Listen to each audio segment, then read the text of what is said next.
rabbi who taught me. A whisper when he went like that. And he said, now you know, and now you don't say. There's a saying in Hebrew that goes like this, Eilish yodim, lo omrim. Ve'eilish omrim, lo yodim. It means those who know, don't say. And those who say, don't know. Simple. And that's been the point that has kept us all these years. But how can I give to you some proof? Not just my words. Oh, sure, you can go and say, look, let me talk to Rabbi so-and-so, let me talk to this one, let me talk to that one, and ask if what I heard from this crazy rabbi in the desert, if it's true, if he's just talking out of the top of his kippah. His yarmulke. And the answer is, you don't have to run. I'll show you why you're here. Then you can run. At least you'll run with some knowledge. You know, when you're running for the goalpost, it's good to have the football. Right? What's the point of running for the goalpost if you don't have the football? No score. Okay. Now, if my faithful cameraman will come in on my book, I will hold it up, and I'll show you something. A very kind and wonderful rabbi in Israel. I'm not going to mention his name because he didn't give me permission to give his name on this tape, on this videotape. But it's a gift, and I can tell you that the book is a very kosher book, and the book happens to be the prayer book for Rosh Hashanah. We call it the Machzor, and it happens to be in the Nusach, or the tradition of the Ashkenazim, the European Jewry or Western Jewry, rather than Eastern Jewry. Although the same thing appears as well in the Eastern tradition. I just happen to have an Ashkenazi tradition book here. The book, by the way, so that you will know, I'll turn to the first page so that you can see. It's called Machzor Rabbah, and it's for Rosh Hashanah, and it's Nusach Ashkenaz, and it's printed by what's called Motzat Sfarim Eshkol Yerushalayim, by the publishing house of Eshkol of Jerusalem. And that's the title. Now, there comes a time during Rosh Hashanah that we blow the shofar, the ram's horn. Many of you know it, many of you may even have heard it. I happen to blow it here, and it's something that one will never forget once he experiences that. But during the time of the blowing of the ram's horn, there is a little prayer that we say in between the various sets of soundings. The first set of sounds of the shofar is called Tashrat. In Hebrew we make a combination. It's like NATO, which is the North Atlantic Treaty Organization, right? Well, here we have Tashrat, which is Tkiyah, Shvarim, Truah, and Tkiyah. And I won't go into all of that, what it means. Enough to say it's called Tashrat. There are very deep meanings behind all those tones, but we won't have the opportunity or the time to go into it now. The prayer that we say between the first set of soundings and the second set of soundings, which you see here, is this prayer, and I'm going to read it to you as I point to it. It says, Yi ratzon milfanecha, and I'll translate. May it be your desire, your will before you, talking to Hashem, to God. Shetkiyat tashrat, that the blowing, the sounding of tashrat, she'anachnu tokim, that we are blowing, tehei merukemet, will be interwoven, b'yiriyah, in the fabric, in the curtains of heaven, if you will. Al yedei ha'mumuneh, by the hand of the monitor, by the hand of the one who's in charge, the supervisor. Tartiel, that's the name of one of the angelic supervisors in the heavenly sphere. Kershem, like the name Shekibalta, which you received, Al Yedei, by the hand of Eliyahu, Elijah, Zichrono Lebracha, Zal, Zichrono Lebracha, of blessed memory. Notice this very clearly and carefully, the Yeshua, and Yeshua. Yeshua. Here is the name that I spoke of. The name which you have received, Yeshua, that we give him a title. And right after that, the title is called Sar HaPanim, the prince, the minister of the face, meaning the face of Hashem. In other words, this one called Yeshua is no less given the title of the very reflection of the insides, the pnim, the insides, the face, panim, of God. And we utter his name during between the first and second set of soundings of the shofar, of the ram's horn. Now let me finish the prayer. The Sar Metatron, and also the minister Metatron. That, by the way, is sometimes used as another name for the name Yeshua. It means the guide of the way, Metatron. U'tamalei aleinu, and fill us up, Barachamim, with your mercies. Baruch atah, blessed are you, Ba'al Arachamim, he who possesses all mercies. Alright? We have now uttered the name during the time of the sounding of the shofar. But we have one final prayer that we must say, which relates to that prayer I just read to you. And after we have sounded the final set of soundings in this portion of the service, we then refer to the final little prayer, and it says this: Uvchen, accordingly, Yehi ratzon milfanecha, may it be your desire before you. This stands for the name of God. We won't say it, we'll say Hashem. Elokeinu, our God, Velokei Avoteinu, and God of our fathers. Sheya'alu elu, that these should ascend, which Hamelachim, the messengers, should ascend. Hayotzim min hashofar, that have gone out from the shofar.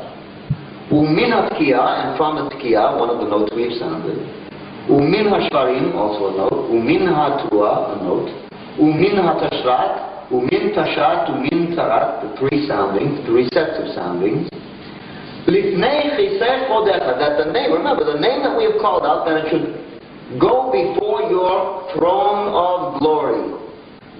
Vayamlitu, and that these names should recommend, in the name of Yeshua, Tov, goodness, ba'adenu, in our behalf. Lechaper, in order to atone, al kol chatotenu, in order to atone for all our sins. So the last prayer says that we call upon the name of Yeshua, that it may atone for all our sins. Now, I want you to understand very clearly that I did not write this prayer, and I did not publish this book, and I did not write this book. This book was written by rabbis long ago. And this prayer cannot be taken out of this prayer book, not by me, and not by any other rabbi. Even if a rabbi desired to extract it, he could not. Not if he's an Orthodox and observant rabbi who goes by rabbinical halakha. Because he's bound by what we call the word and the prayers of Chazal.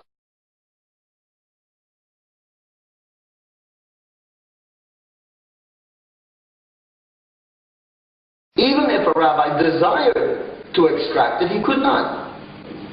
Not if he's an Orthodox and observant rabbi who goes by rabbinical halakha. Because he's bound by what we call the word and the prayers of Chazal. Chazal means Chachamenu Zichrono Lebracha, our wise men of blessed memory. And what Chazal has put in, we are of insufficient authority to remove. We must leave it in. And therefore, here it stays. But there's more. And I can show you thousands of places like this. But I'm here only to show you just a few, to prove to you that the name Yeshua is not foreign, but very intimately known. And by the way, why do we expressly say the name at the time of Rosh Hashanah? Because that's when we blow the shofar, and that's when the sound of the name is not likely to be heard by the nations, by the non-Jewish people who may very well be present. You know, there's an interesting story that I can tell at this point, that we tell of the time of the Spanish Inquisition. There was, at that time, a gentleman called Don Aguilar. Don Aguilar. And he was a famous Jewish composer of music, and as well as being a composer, he was a conductor. Don Aguilar was what we call a marrano. Marrano is the Spanish word for pig. And that was the word that they used about Jews who had externally, to save their lives or the lives of their families, converted to Christianity, and yet inwardly and secretly they maintained a full Jewish life, and they maintained it under threat of death, and a very painful death, a very horrendous death. Well, it came time after the Jews were expelled from Spain, that the Marranos, the Jews who had converted, remained behind, but always under suspicion.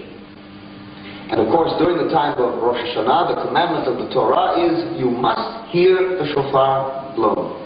If you don't say a prayer, if you don't do another thing, you must gather yourselves together in a particular place where the shofar is sounded. That's the commandment. And then if you've done that, you have fulfilled the commandment of the Torah. Even if you've done nothing else. And the Jews had to do it, and they couldn't do it. Except Don Aguilar decided that he would solve the problem of the Jews. And here's how he did it. On that particular day, the day on which fell Rosh Hashanah, the Jewish New Year,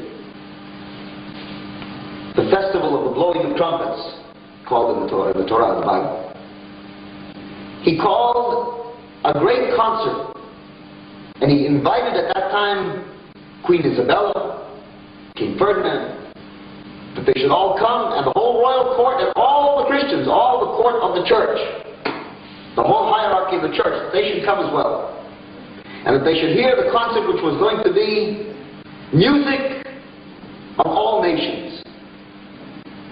And true enough, on that day, everyone in the kingdom came, including the Marrano Jews. As a matter of fact, the Marrano Jews were forced to come, because it was a great day. It was a day of rejoicing. It was a day of, after all, if any Jew was caught behind, they would suspect him of observing Rosh Hashanah. And so the Marrano Jews had to show up, because then they would prove to the Gentile world that they were no longer observing Jewish customs or laws of the Torah, God forbid, but that they had eschewed all the laws of the Torah, and that they were obeying only the Christian laws, which was at this particular time, come to the concert. And they came. And so did the Christians. And so did the royalty. And Don Aguilar began his concert of the music of all nations.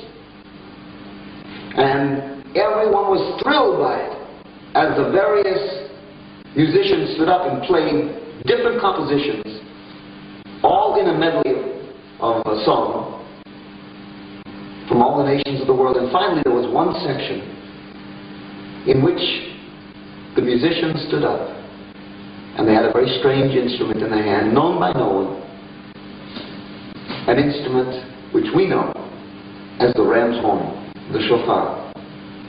And they lifted up the shofar, and they blew Tkiya, ba, Trua, ba,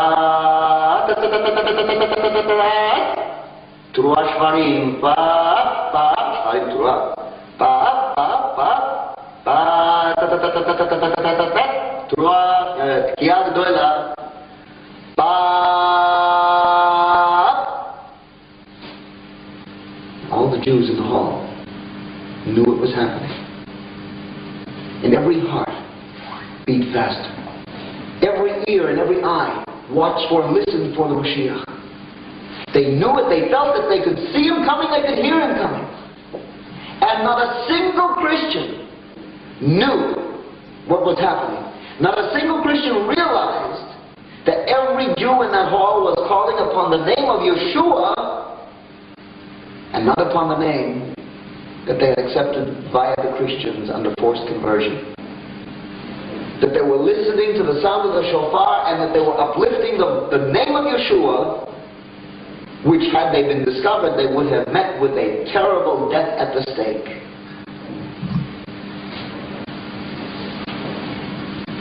And under Christian noses, Jewish tradition was upheld.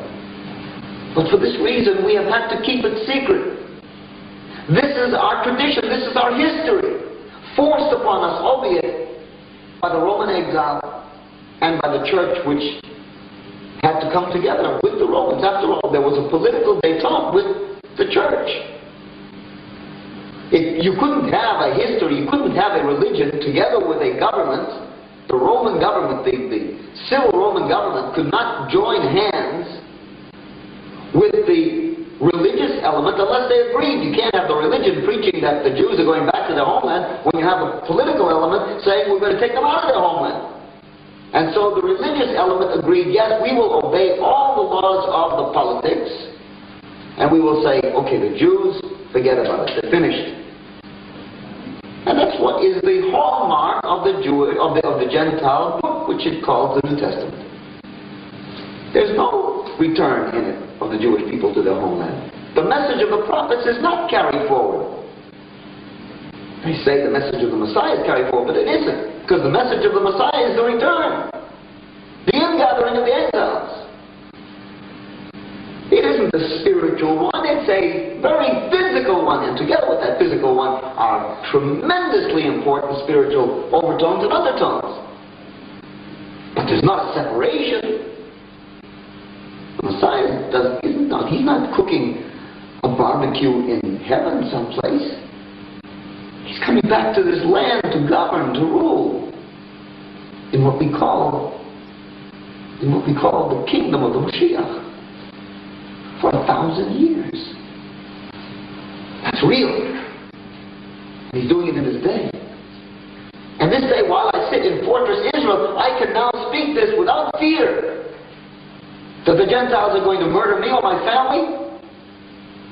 I don't have to hide, as Don Aguilar made it possible for the Moranos to hide. I don't have to hide anymore. I don't have to fear any longer. I'm home. And if you're Jewish and watching me, please, you don't have to fear either. You don't have to kowtow to your Christian neighbor who may become offended when he learns that you know Yeshua better than he does, because he never knew him in the first place. You can come home and truly see what I see, and I'm going to give you now the next thing, which is what we say on Yom Kippur, 10 days after Rosh Hashanah. After we have just said the name of Yeshua during the time of the blowing of the shofar, the ram's horn, we then come 10 days later to Yom Kippur, and on Yom Kippur we come to the high point of the service, which is called Musaf, the additional service. And at the Musaf of Yom Kippur, we have another aspect of the service called the Kedusha. And in the Kedusha, we interrupt that holy point, that high point of the service, to say what we call a piyut. A piyut is like a poem. It's really more than a poem, but I don't have a better word for it. And we read these words. Notice.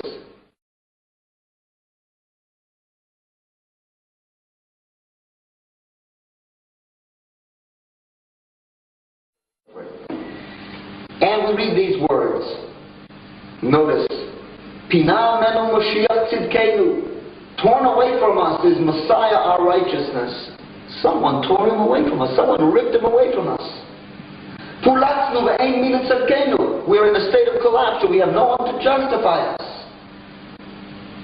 Avonotenu ve'ol psha'enu omes. That our transgressions and our crimes are burdened upon him. And he has become desecrated. He has become that one that we have seen as Yeshua has become desecrated. From our crimes. Sovel al shchem chatotenu. He suffers from the shoulders, the brunt of our sins. He finds forgiveness for our transgressions. That we are healed by his wounds, by his stripes. That he is eternally recreated anew. From the circle of the Gentiles, raise him up, cause him to ascend. Let's get him back, let's bring him home. Seir means Mount Seir. By the way, here we're sitting just a few kilometers to the east of us where Mount Seir is. Mount Seir is another word for the mountain of Edom. Edom is another word for Rome. Rome is another word for, in Jewish eschatology, for the Christian religion under the Roman kingdom. And it says from Seir, or from the Christian faith, Hadlaeu, bail them out. Bail them out. And by the way, we have this in our notes, our explanations. I'm not giving you something original. I'm giving you something that has been given to you by the tradition of the wise men of blessed memory, Chazal, our rabbis before us. Lashmienu bahar Lebanon, that he may be heard on the Mount of Lebanon, which is called the mountain of the Lord's house. It's called Lebanon because it was made with the house of Hashem, was made by the cedars of Lebanon. Shenit, that we will hear him a second time.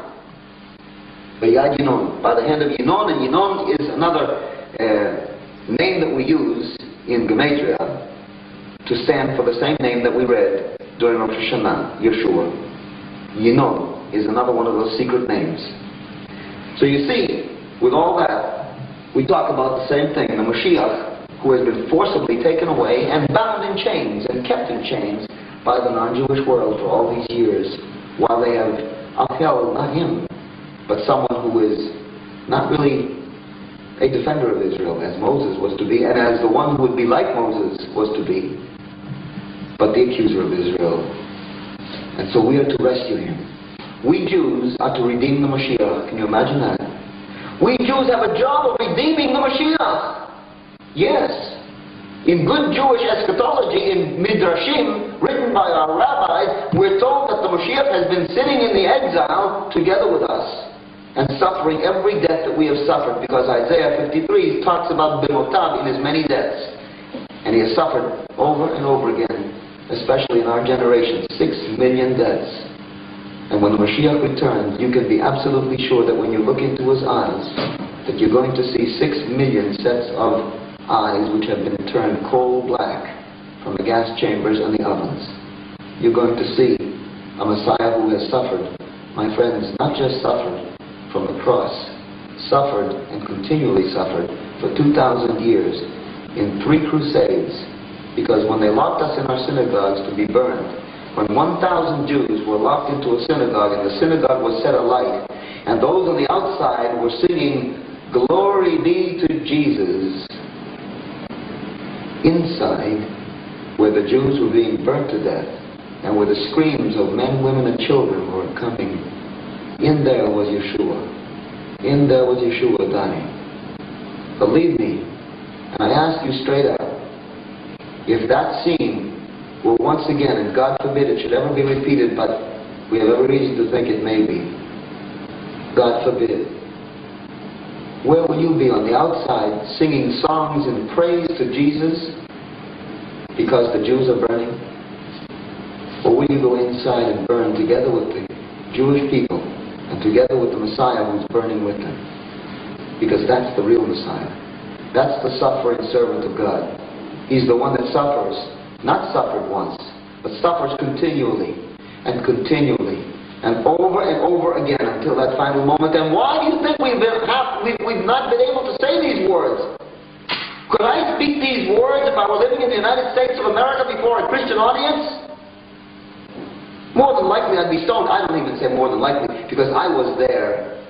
I was there about 6 years ago. I was there in 1985, 7 years ago. And I spoke. I was asked to speak in some Christian churches.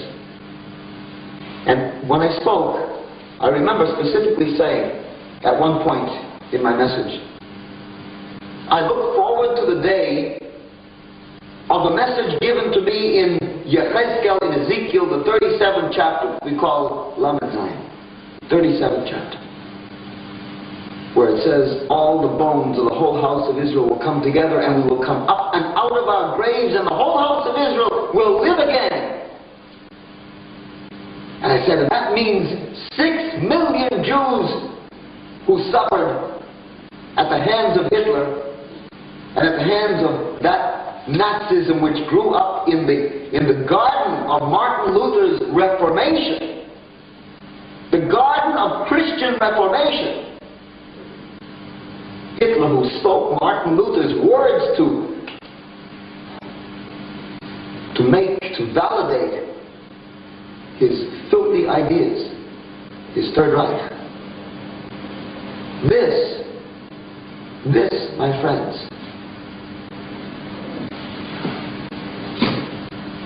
I was told I had no right to speak.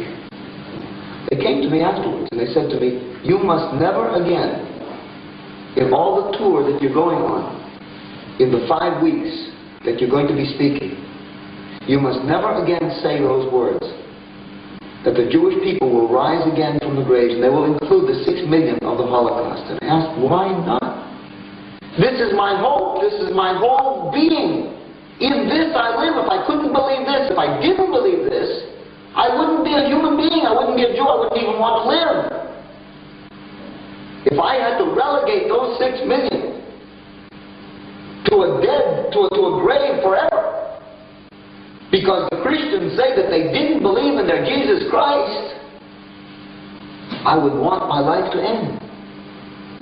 And I said, but you see, that's exactly why you must not say it, because the people to whom you're talking believe that those people are eternally damned.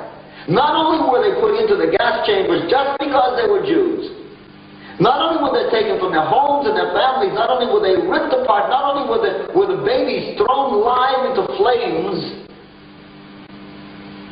just because they were Jewish, not because they had sinned, only because they were Jewish. But you see, after that they were burned, and after that they were thrown into mass graves, and after that, we Christians are very sure they're in hell forever. You know, I almost vomited, and I said, but I cannot do that. And they said that we will have to cancel your tour. And I said, if you want me to speak about something else, because I've committed myself to you, I'll speak about something else. And I did. And for the rest of those 5 weeks, sometimes 3, 4, and sometimes 5 times a day, I told jokes. And I could tell a million of them. Oh, Jewish. I told jokes and people were rolling in the aisles. Oh, the wonderful rabbi who could tell jokes. Today I'm not telling jokes. Then I did. Today I'm telling the truth.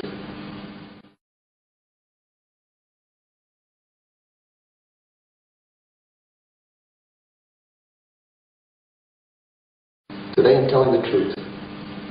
In the diaspora, I cannot tell the truth. I tried. I could not speak of the real Yeshua. I tried. And my forefathers tried. And they before them have tried. And they were told the same thing, and not just in the way I was told. They were told at the point of a sword at their neck, you will not say those things again, because we don't believe them. So the rabbi spoke to Simcha Perlmutter and said, young rabbi, you may know the truth, but now is not the time to speak it. When you go back to your land, that's a different story. When the ingathering takes place, that's a different story. I'm running out of time, but I want to show you one more thing. Another book. This very large book that I have here contains many, many words from the Talmud and from the holy books. It's completely a Jewish lexicon. And over here, we have, notice it carefully, Yeshua Haben. If you see all the columns, this is a Jewish book. There's not a word of English in it, not that I know of. I haven't seen it yet. And the word Yeshua Haben. Now what is Yeshua Haben? Notice it's Yeshua, the name of the person, Yeshua. And then Haben means the son. Yeshua the son. What does it say? I'm going to read it. It's very short.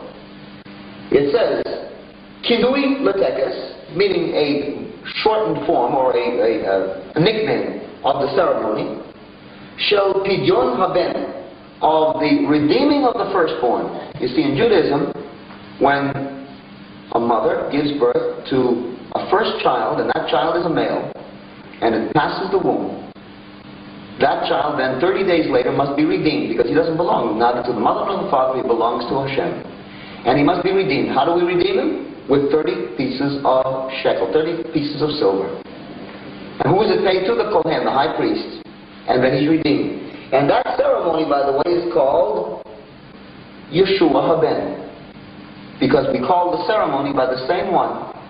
In other words, the ceremony, the name of the ceremony, Yeshua Haben, is the very redeeming feature. Yes, we pay the money, but we pay the money ceremonially. But the name of the actual ceremony, and every rabbi will know this, and concede it's the truth, Yeshua Haben. We call it Yeshua Haben because he is the redemption of our firstborn sons. Every firstborn son who is a Jew is redeemed by the name of Yeshua the Son at the 30-day ceremony after his birth. I'll finish the sentence. Shel pidyon haben habakor hane'erach bimlo'ot 30 yom lehuladato, which is conducted 30 days after the time of his birth. We call it Yeshua Haben. Okay? Do we know or do we not know? The mad rabbi of the desert, Simcha Perlmutter, did not put those words in that book. It was put in by some very wise and intelligent rabbis long before Simcha Perlmutter was even a thought. Simcha Perlmutter has only one job: to comfort my people from the midst of the desert. To comfort my people by saying the time has come that we no longer have to fear. We no longer have to fear about telling the truth. We can speak the truth to ourselves. We can speak the truth to our neighbors. We can speak the truth to all Am Yisrael. We can bring it out not just in the window, but take it outside on the streets.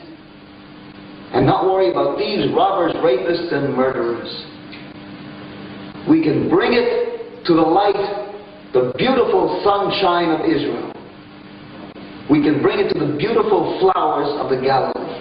We can bring it to the beautiful sparkling waters of the Kinneret, of Yam HaMelech, and of the Salt Sea, which will soon not be the Salt Sea. It will be a very living sea, not a dead sea. We don't have to worry any longer. The prophecies are being fulfilled, and every prophecy was only about one thing: the days of the Mashiach, we've been told. And as we see the rains falling, and as we see the flowers blossoming, and as we see the land coming to life, and the people coming to life, and the multitude, the mixed multitude of non-Jews coming home with us, we can say, this is the day that Hashem has spoken of. And I can say to you, you sat with me now for this long period of time to hear me. Please look at me and understand that I am not speaking a message of hatred to the Christian world. I am also not building a bridge to the Christian world. In all honesty, I am not building a bridge from the Jewish world to the Christian world, because there cannot be such a bridge. One is the antithesis of the other. And I'm telling you, the Jewish people back in their land is a prophesied event, now history, and continuing to take place. And non-Jews are coming home with us day by day. Non-Jews are coming into synagogues and they're converting and they're becoming Jewish. Because when you come into the Jewish people, you meet the Messiah. When you come into the Jewish people, you find Him. And you find the true Him, the true one. The one who is the defender of the Jewish people, not the accuser. If you heard me this day, then you know what Simcha Perlmutter is all about. I am not one who tries to destroy anyone listening to me or watching me. As God is my judge and as He is my witness, I reach out my hand to you, both of them. Jew, I say, come home to your homeland and to your people and to your God, to your nation. And non-Jew, I say to you, come back to the faith of Hashem.